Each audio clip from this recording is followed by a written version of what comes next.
I saw the plane hit the building. Bin Laden has blood on his hands. There have been a series of terrorist attacks in the United States. This attack has been plotted in Afghanistan, so suddenly it moves Afghanistan to the center of the agenda. Billions of dollars, tons of weapons, and a lot of cash given to warlords. They know that they're going into immense danger, so a bunch of them have what they call kill files on their computers, which are basically instructions to their family in the case of their death.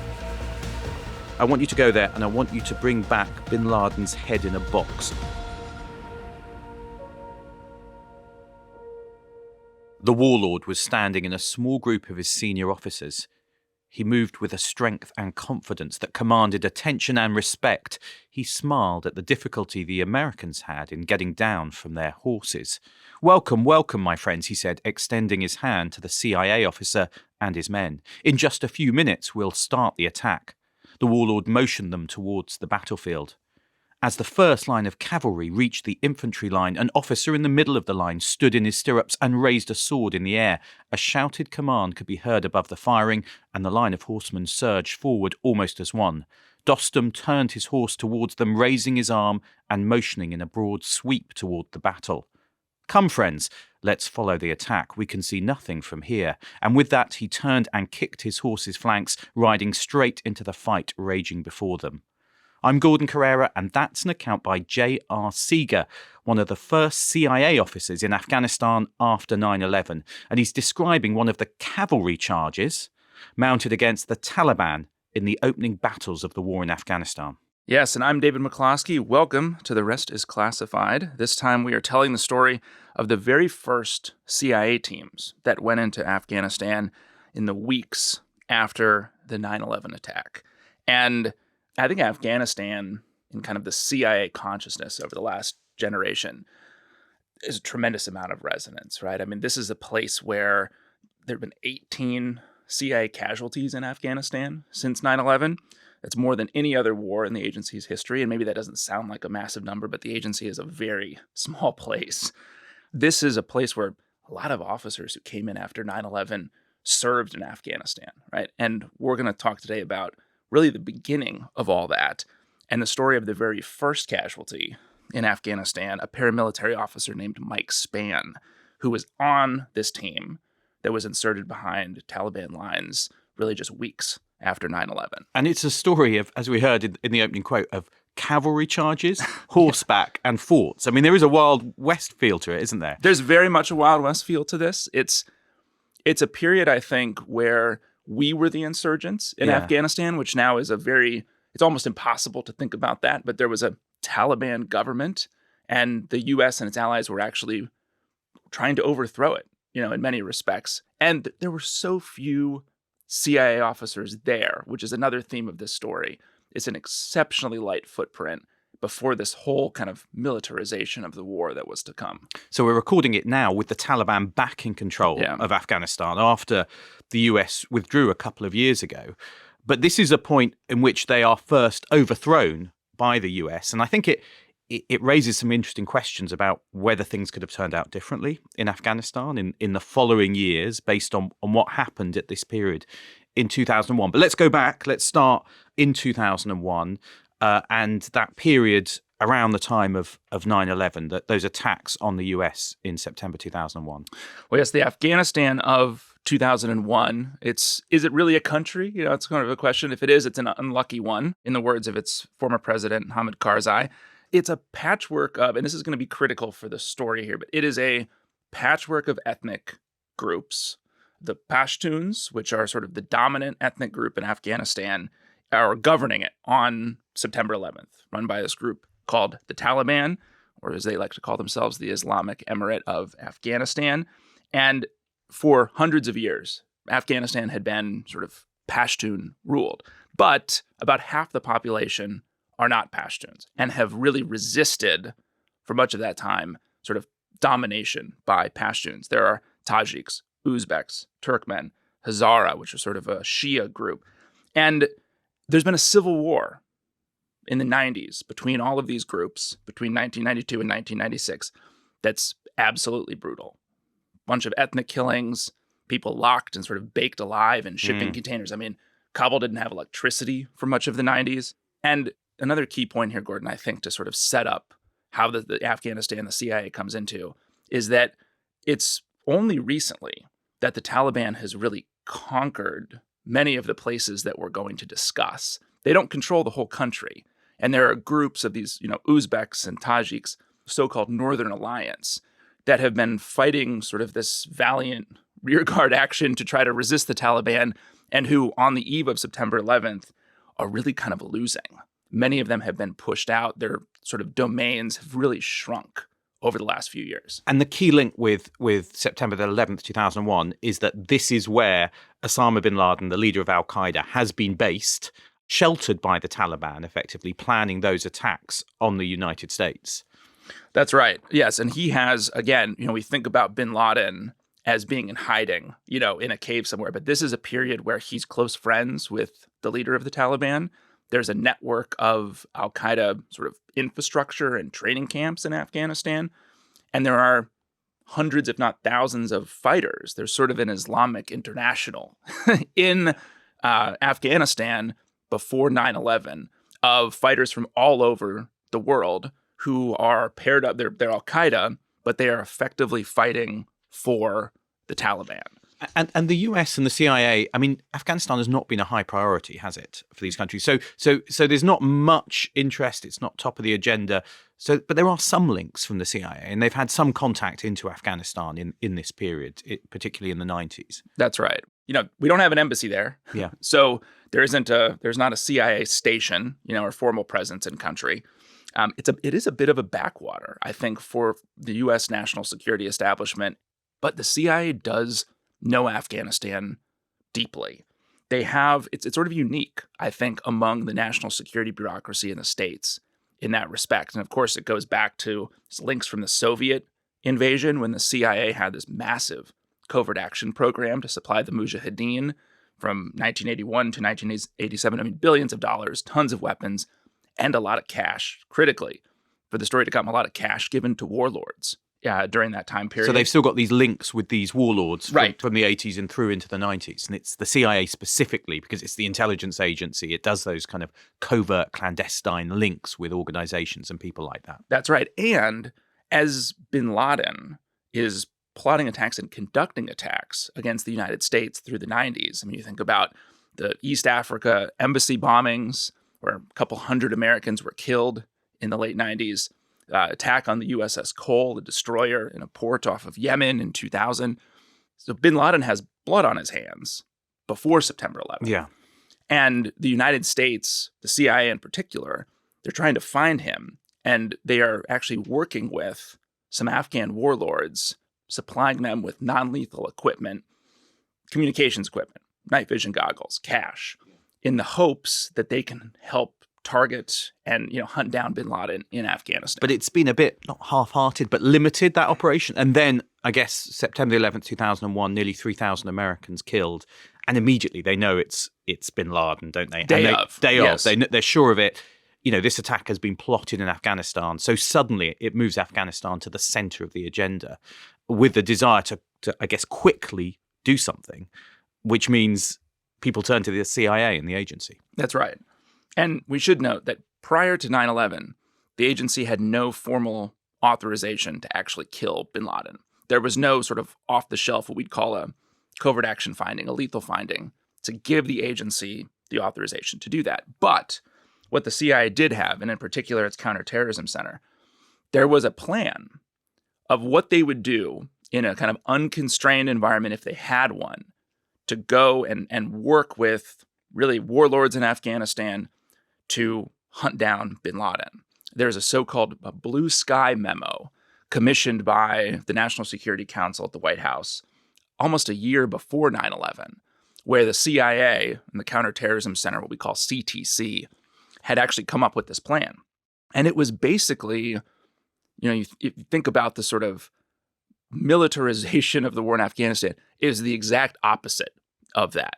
It was really a prioritization of speed and agility, working with Afghan forces on the ground, this Northern Alliance, to support them, provide them with cash, provide them with weapons, provide them with intelligence so that they could do the legwork to hunt bin Laden. And the CIA, the Pentagon, actually, interestingly enough, after 9/11, the Pentagon didn't even have proper maps of Afghanistan. The CIA is able to move quite quickly because it's got Yes. these plans in place. It's got these links with the warlords.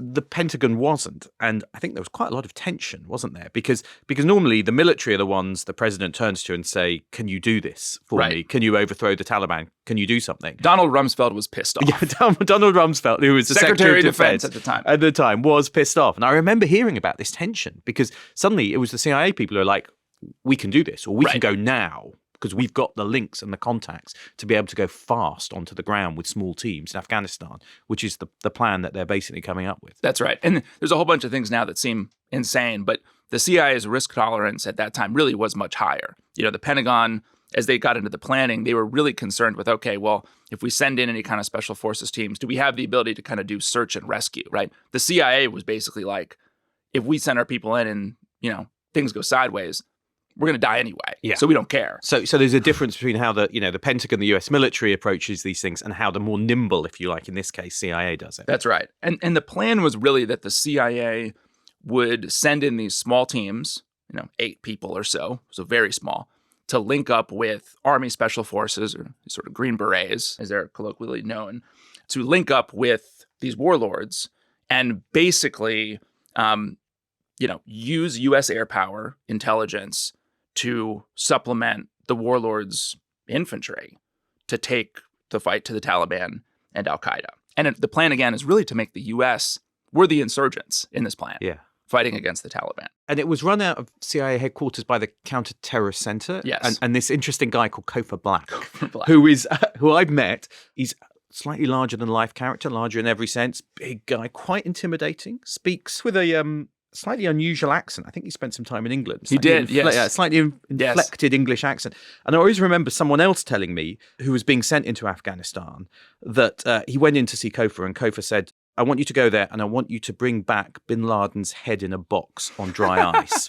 And which is a fairly graphic description of what you want. And I went to see Kofa Black about it and ask him about it. And I said, Kofa is, do you remember saying that? And he went, well, I was like a junkyard dog which had been led off the leash. And I said, yeah, but did you kind of give that order? It sounds like... That's a yes, I think. Yeah, it sounds like assassination and all. And he said, like, Gordon, it's called combat. And that was his line to me of how... So he's that kind of character. And he's there. So suddenly the CIA is kind of unleashed to do things and go for places and go for people in a way it hadn't been before. A sense of being bruised because of what had happened on 9/11. Well, right. Yeah. Right. And I think we cannot emphasize that enough in the story, as we are talking about a period where we are days or weeks at most distance from 3,000 Americans having been killed. And frankly, the specter of much more horror potentially coming, which now when we look back, we say, well, it didn't happen. Yeah. But There's no an one urgency knew. to it. There's Yeah. an urgency to it. So- and by really a week after, all of the legal dominoes are in place for the CIA to go to Afghanistan and try to bring his head back in a box. And so these teams are being sent. So these small teams are going to have to get into Afghanistan with what? Bundles of cash? Yes. And meet the warlords. That's the idea of it.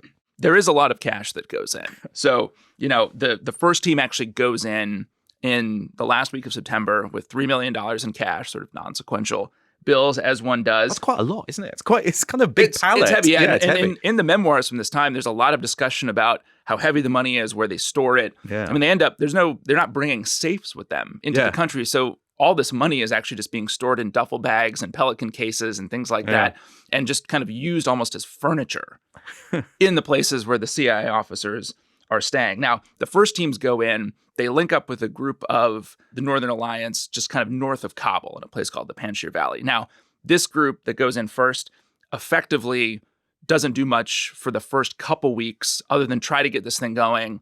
There's a lot of diarrhea. There's a lot of coffee drinking. Nice. And a lot of hand-wringing from Washington, because the fall of Kabul is a complicated affair. You have to be careful. We talked about the ethnic diversity of Afghanistan.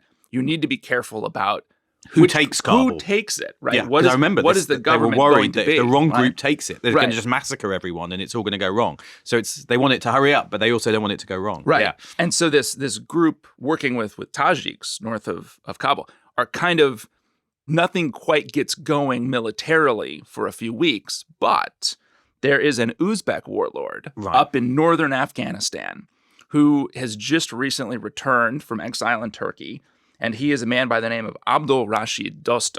Okay, let's talk about him because he is a really interesting character. I spoke to someone who was in Afghanistan at this time, a Brit, and who was saying, he thought he was a bit like Attila the Hun, was his parallel. And his description of him was evil but likable. Evil but likable. Yeah. That is a very fair description, I would say. So he is, I think, he's a Dothraki horse lord, is what he is. From Game of Thrones. From Game of Thrones. Yeah. So he's a big guy. He looks sort of bearish. He's got this kind of gruff persona. He also smiles a lot. He laughs a lot. He has never been allowed to visit the U.S. because of his sort of, allegations of war crimes, right? Yeah. He has a reputation for being really he's a very skilled fighter and politician. He's a brawler. He is a practitioner of the game of buzkashi, which is a sort of polo-esque kind of horse-mounted game in which instead of, you're battling over a headless calf, right? So he's 47 in 2001. And the other thing to note about him, other than a reputation for violence, is that he fought for the communist regime in Afghanistan, right? He's taken money from the Russians, the Iranians, the Turks, the Indians. He's been a partner with a lot of these Northern Alliance ethnic groups, but he's also fought them at various points. And that reputation for brutality, there's a great story. So many of these are probably apocryphal, but we should probably share them because they become part of the lore. There's a story that Dostum had a man actually chained to the tracks of a Russian-made tank in a courtyard of one of his forts and actually drove the tank around until it, smashed the guy to pieces. There were stories about him actually crushing people's skulls in his hands, and that he was known to eat 12 chickens at a time and drink 2 quarts of vodka in one sitting. So anytime you're a warlord that's got this sort of lore around you, you're probably doing something right. And this is the kind of the guy the CIA are going to work with? I mean, yes. The answer is yes, right? Yeah. And is that not a little bit awkward? But I guess needs must. Is that the thinking? That's right. I mean, he's not trusted by the CIA at this point. Right. In fact, the CIA has not been in contact with him in the 90s. The CIA. He's too bad. Yes, he was not. He was not seen as the most sort of trustworthy ally for very good reasons. Had all the side switching and the war crimes to name a few. But the CIA after 9/11, they need to get in touch with him because he is the little patch of terrain that he sort of naturally would own in northern Afghanistan, and which he did own and essentially ran as a mini-state in the 1990s, is really crucial. How do you get in touch with someone like that if you haven't been in touch with them?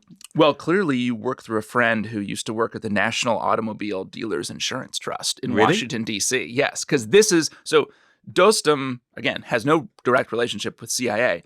Dostum has a friend in the States who in the 80s got sort of connected to Afghanistan because one of his colleagues at the National Automobile Dealers Insurance Trust was an Afghan politician who had left after the war. So Dostum gets in touch with this guy, who puts Dostum in touch with the Pentagon. Dostum gets put in touch with the CIA, and specifically with a CIA officer named David Tyson, who's going to be critical for the story to come, and who is the only Uzbek linguist at the CIA. He's a Central Asian-focused case officer who's been working in Tashkent, Uzbekistan, out of the station there. And he's the one person who speaks Uzbek in the CIA. He's the one he becomes person. A very important person in the CIA at Yes. this point, having probably not been the most important person previously. That's and right. He's going in then with the team to see Dostum. That's right. And he gets on the phone with Dostum and says, Dostum, of course, is asking him, well, how many tanks will you bring? And David Tyson says, well, it'll just be me and 6 or 7 guys. But don't worry, we'll bring our sleeping bags. And of course, Dostum in the accounts is audibly taken aback by how light this footprint's going to be. But, he's used to sort of improvising. And he says, well, I have no armored personnel carriers or heavy guns. All I've got is horses, mules, and donkeys. So I suppose we're even. We're in Afghanistan. It's just weeks after the 9/11 attacks in 2001 on the United States, which were carried out by Osama bin Laden and Al-Qaeda. He's being sheltered in Afghanistan by the Taliban, and the CIA has sent in teams to try and link up with Afghan warlords who in turn have been battling the Taliban. David, tell us about what those teams are and what they're going to do? One of the teams I think we'll talk about extensively here is the CIA's Team Alpha, and they are the first team that'll actually go behind Taliban lines, be inserted behind Taliban lines to link up with this Uzbek warlord, Abdul Rashid Dostum. And these teams, they're constructed in a very interesting way. They're small. Team Alpha's 8 people. And the structure is basically they're going to be headed by a senior operations officer who's going to have real deep regional expertise and linguistic ability to actually communicate with the Afghans that they're linked up with.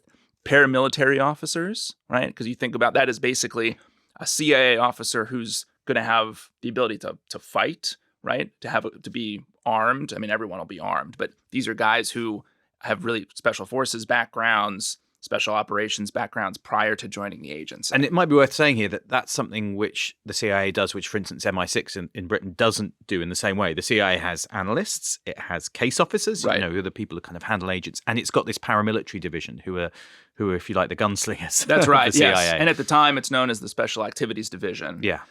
These guys, many of them work in ground branch, is what it's called, that have these paramilitary officers that usually come out of Army Special Forces or Special Operations backgrounds. There's a medic, a communication specialist, and as many linguists as they could possibly fit in that also, sort of align to those roles. Now, these teams, of course, they're going into a country that's ruled by the Taliban, and they're doing this under very covert auspices, right? So there's not a lot of military equipment, and in fact, the teams went to outdoor and camping stores in many cases around Washington, D.C. to get the kit that they would bring in with them. Cargo pants, dry wick shirts, camping towels, binoculars, all this kind of stuff, because they didn't want anything to indicate sort of a military, in most cases, military or CIA, of course, or even an American sort of connection. Because I've seen some pictures and video of these guys, and they're wearing jeans, some of them. Jeans and a fleece and some boots. I mean, that's the right. look rather than kind of military gear. That's right. That's right. And a few of these guys are worth mentioning specifically. Right? There's the head of Team Alpha is a case officer named J.R. Seeger, who's a sort of expert on Afghanistan's tribes. There's a guy named a paramilitary officer named Mike Spann, who's a former Marine. And there's David Tyson, who we mentioned before, who's the CIA's sole Uzbek linguist. He's added to the team a little bit late because of the connection with Dostum and the fact that Tyson speaks the language. And before leaving, all of these guys, I think it's important to say, there's a sense that, they know that they're going into immense danger. So they update their wills. A bunch of them have what they call kill files on their computers, which are basically instructions to their family on everything to be done in the case of their death. They go in on the 17th of October, Team Alpha. And there's a lot of debate over how to get them in. And of course, we think now about supply routes during the war into Afghanistan that were very stable. They had nothing of the sort. So there really is a debate about how to get them into the country. They think about parachuting. They think about paying smugglers to bring them in. Eventually, they decide to fly in on 2 Black Hawk helicopters from Uzbekistan. And, this is an interesting helicopter flight in because there's no seats. So everyone's just sitting on Pelican cases. They have, of course, a large green sack stuffed with $3 million in non-sequential $100 bills. Everyone has an East German version of the Kalashnikov rifle, a 9mm Glock pistol, and David Tyson has a pistol that he took from Tashkent Station. Its serial number ends in 007, which is a little James Bond And Tashkent Station is the CIA base. That's in Uzbekistan. It's in Uzbekistan. Exactly. They've got no body armor or helmets, of course. They've got these little silk blood chits that basically say, I'm a friend in all of the languages of Afghanistan. And they're going in to link up with Dostum's forces. And the idea is they're going to coordinate, because obviously they're too small a team to fight themselves and take on the Taliban. But the idea is they coordinate the Afghans to fight and to take on the Taliban and give them the kind of support they need to be able to try and eject the Taliban from power. That's the plan. But that means working with Dostum. Right. And how do they get on with Dostum? I'm curious, this kind of Dothraki warlord, as you've described him. It must be a strange relationship on both sides. I think it is strange, although it does help that the night they show up, J.R. Seeger hands him a bag that has $1 million in it. So that's always smooths it's always the way. A useful hello. That gets the CIA team invited in to, quote, have some tea, which is essentially a war council. And so we're 36 days after 9/11, and the CIA finally has a team behind enemy lines in Afghanistan. Now, I will say they get on pretty well with Dostum because there is this incredible alignment of interest. And they basically set up and link up with him. And initially it is, of course, it's a little bit, they're feeling out how to work with one another. They set up at a place to, again, there's going to be Wild West references throughout this. They set up at a base they nicknamed the Alamo. It's a sort of mud-walled structure. They link up with a group of Army Special Forces or Green Berets. It's U.S. Special Forces. U.S. Special Forces. The Green Berets are sort of organized into these groups call them Operational Detachment Alpha, or A-teams. These are 12-man groups. And the idea here is that this 8-man CIA team and these special forces teams will combine forces to both convince Dostum sort of how to fight, where to fight, but also bring in air power, right. U.S. air power, which is going to be absolutely critical to the fight against the Taliban. And so after they get into Afghanistan, they sleep for a few hours, and the next morning, Dostum appears at the Alamo early, and he's on a horse. He's on his white horse named Sirkun. Pieces of this are going to feel like they're out of kind of the Mongol conquests. Yeah. And in fact, Dostum, he's an Uzbek, he's Turkic. He links himself by lineage to Genghis Khan and the Golden Horde. Right. He in his mind. In his mind, yeah. He is the modern manifestation of Genghis Khan. It's sort of out of, if you've seen the 1965 flick with Omar Sharif as Genghis Khan, he's got, the white horse, this sort of burly Mongol. And they come up with a plan whereby they'll get as close as possible to these Taliban encampments, which, by the way, are not far off. They're in this sort of mountainous river valley. The Taliban control it. The idea is they're going to get close to those, and they're going to bring down U.S. air power. And Dostum has this great line after they come up with the plan. He says, "Now we will go and kill the Taliban. We leave in 15 minutes. We're going to get on with it. We're going to get on with it." And horses are part of the plan. I mean, that's the thing. It's not just how he rides around. They're actually part of the battle plan. That's right. Well, you can't... We're talking about terrain that is a valley with massive ridges and cliffs and mountains on either side. So you can't drive a Jeep. You can't drive most places. Yeah. So horses are absolutely critical to how you move around and scout the enemy's positions. Now, they take up a position on a hilltop over where the Taliban is, and this is going to be sort of the one model of attack here, is that they'll look down. Now, Dostum, it's important to say at this point, has a sense that if CIA officers die, if Green Berets die, the United States will just immediately leave. And so he really wants to keep these guys distant and safe from combat and safe, which leads to some tension. And it also makes it a lot harder to call in airstrikes initially. So to start, you have, a big B-52 bomber flying overhead. The special forces there are trying to, sort of guide the bombs laser point targets, and or to give the coordinates, right, so that the air support can come in. They demonstrate. I mean, you think about these big 2,000-pound bombs detonating on Taliban positions. It's quite the demonstration, but to start, it's not particularly militarily effective because they're so far away. Although it will be noted, of course, that it is extremely terrifying to the Taliban to finally have an air force fighting against them. But over time, over just a few days, Dostum sort of relents. The Americans start to get closer. There's also Air Force controllers that are brought in to more effectively target the munitions. And this is where you get this very interesting piece of the sort of battles here, because we're going to actually have essentially a kind of playbook in which U.S. air power is brought in on Taliban positions, bunkers, trenches, things like that.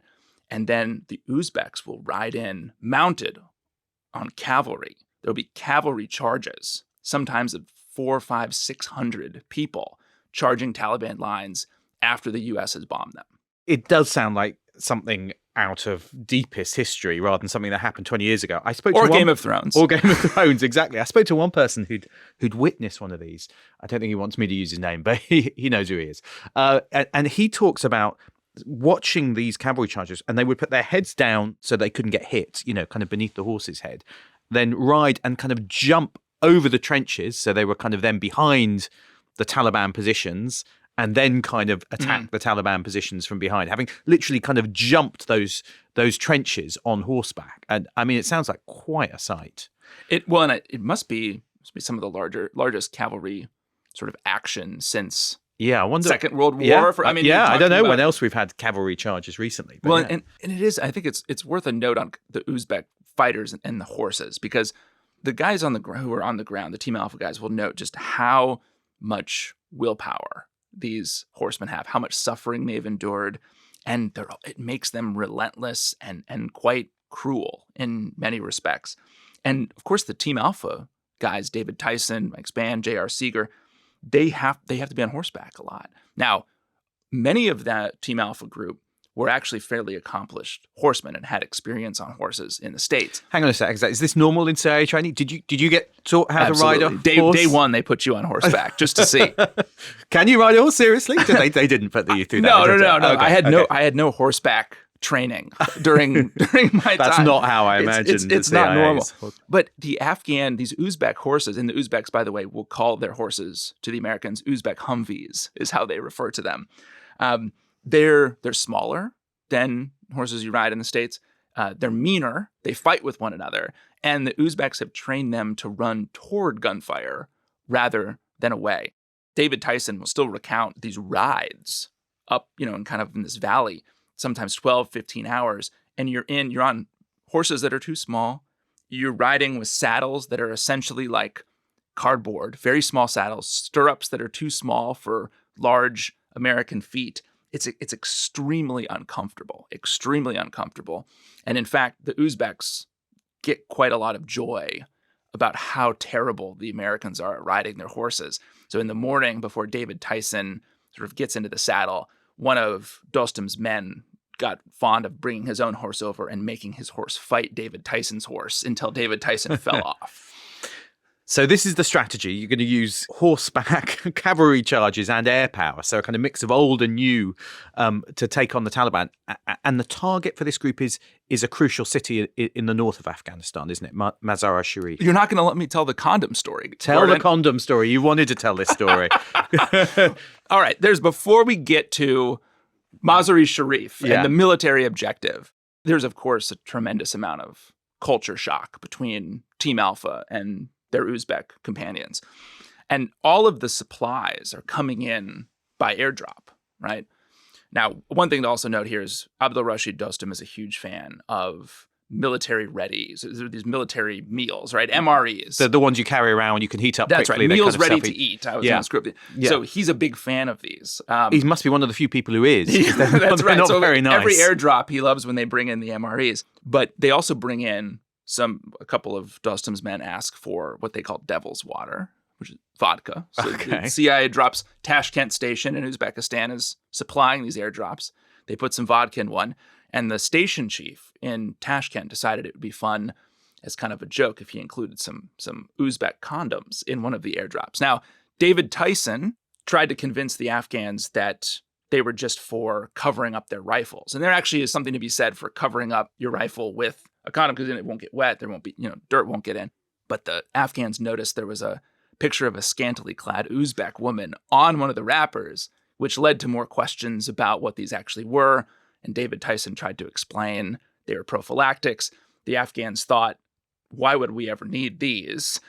There's some great stories about Afghans actually wearing them around to try them on.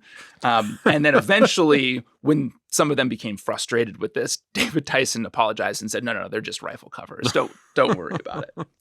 So how easy was it for this CIA team to communicate with these Uzbek horsemen?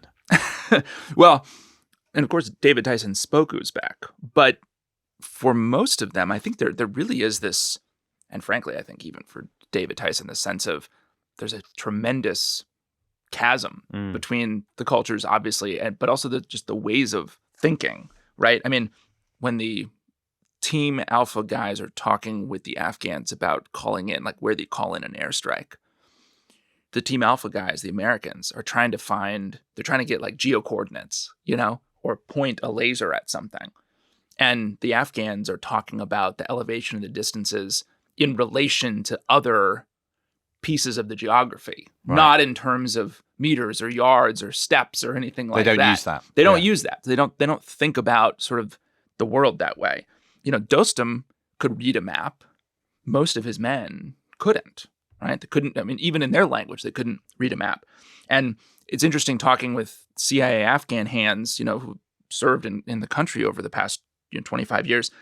A lot of the assets, the Afghan assets, you know, they wouldn't the agents that we're working with, in the ground. This is true of the Uzbeks then.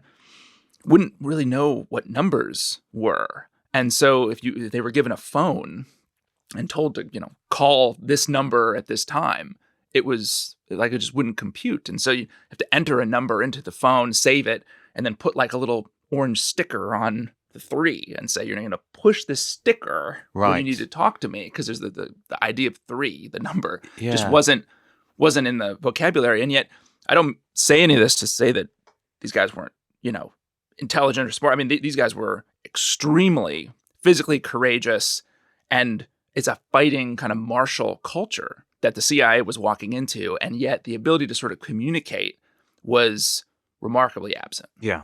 They're moving toward Mazar-e-Sharif. It's the largest city in northern Afghanistan. It is Dostum's former capital when he had run this region during the Civil War in the 90s. It has the longest runway, military sort of runway in Afghanistan. And it's a critical piece of the fight against the Taliban. Now, I think it is worth noting here, Gordon, that the CIA teams at this point, their goal, as Kofor Black so colorfully said, was to bring back bin Laden's head in a box. But as we're seeing over the first few weeks of this conflict, confusion might be too strong. But are we trying to unseat the Taliban, or are we trying to hunt bin Laden? And I think the CIA teams at this point are very focused on the fight against the Taliban as a jumping off point to get to the Al-Qaeda fighters and bin Laden. Right? Yeah, and I think it's a really important point, because actually I think in the long run, that confusion between Al-Qaeda and Taliban, I remember they used to call it, the US military, the times I went to Afghanistan, AQT, and they'd conflate the two. But actually they are different groups. But at this point, they think we've got to get rid of the Taliban in order to get to Al-Qaeda, because the Taliban have been sheltering. And there's a fusion of them, right? I mean, when there's an overlap. Yeah. As they're moving through this valley toward Mazar-e-Sharif, having essentially a series of battles with the Taliban where U.S. air power is brought down, the Uzbeks charge on horseback, they take a position, they take a village, they're moving toward Mazar-e-Sharif. Al-Qaeda is embedded with the Taliban, right? I mean, there are Al-Qaeda battalions that actually fight alongside the Taliban. So you can see how you get this sort of confusion about are we, what's the ultimate goal? You kind of have to fight both. And there is kind of this sort of fundamental question that hangs, I think, over the engagement between Team Alpha and Dostum, which is, okay, the CIA wants bin Laden. What Dostum wants are his lands back and his power, his ability to sort of deal with the central government in Kabul. So you have this kind of tension hanging over it. And in fact, on the way to Mazar-e-Sharif, which, by the way, along the way, the CIA team picks up something they call the magic bus, which is a Soviet era. It's a 10-ton Soviet truck with yellow soccer ball stickers on its doors. It's named after the Who song, and it's a solution to the horseback problem. So they pick this thing up, and as they kind of get out of the mountains, the CIA team decides we're not going to ride on these awful tiny Uzbek horses. We're going to ride in the magic bus. So as they're cruising into Mazar-e-Sharif, or toward Mazar-e-Sharif, David Tyson at one point says to Dostum, we're going to use you, and you're going to use us until we get to Mazar. So it is this sense of what happens as we sort of think about the future of Afghanistan. We don't know. It's very transactional. That's right. Transactional and uncertain as you get to the future. But, I mean, they take Mazar-e-Sharif pretty quickly and effectively, don't they? I mean, that's an important victory in the overall war against the Taliban and the toppling of the Taliban. That's right. And, the Taliban had only held Mazar-e-Sharif for 3 years. They conquered it in 1998. When they did, the Taliban lost 12,000 men taking the city. The Northern Alliance, as they cruise in with the Team Alpha on the magic bus behind them, there's fewer than 100. So, and the U.S. doesn't even bomb the city. So you do have there's this sense, I think, that, well, everything's working, going according to plan. They go in. It's a scene of really jubilation in the city because this is kind of Dostum's patch of territory. The Green Berets are in horses. The CI Team Alpha is going in on the magic bus.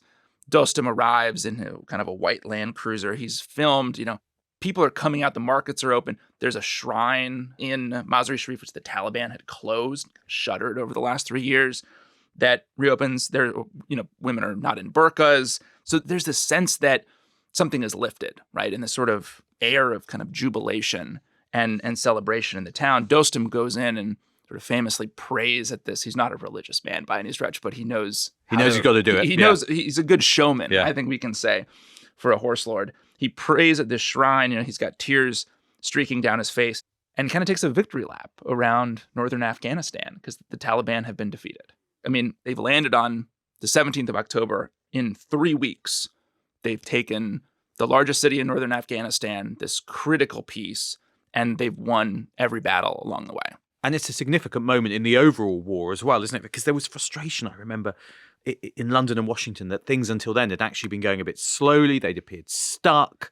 Everyone was wondering about, I remember all this talk about the Afghan winter, and if once that set in, it would be a disaster. And yet suddenly things move very fast after this, and Kabul is about to fall, and it looks like the Taliban are about to be ejected from power. But here in Mazar-i-Sharif, it's not quite so simple, is it? No, and what we'll see is that it is not at all what it seems. Taliban and Al-Qaeda are regrouping for really another attempt at the city, and it's going to be a battle of medieval proportions in some respects, ancient in others, because there will be a Trojan horse involved. More horse lords, of course, a prison revolt in Mazar-i-Sharif, and, Gordon, you'll like this, some Brits are going to get involved as well. On that note, thank you for listening to The Rest is Classified.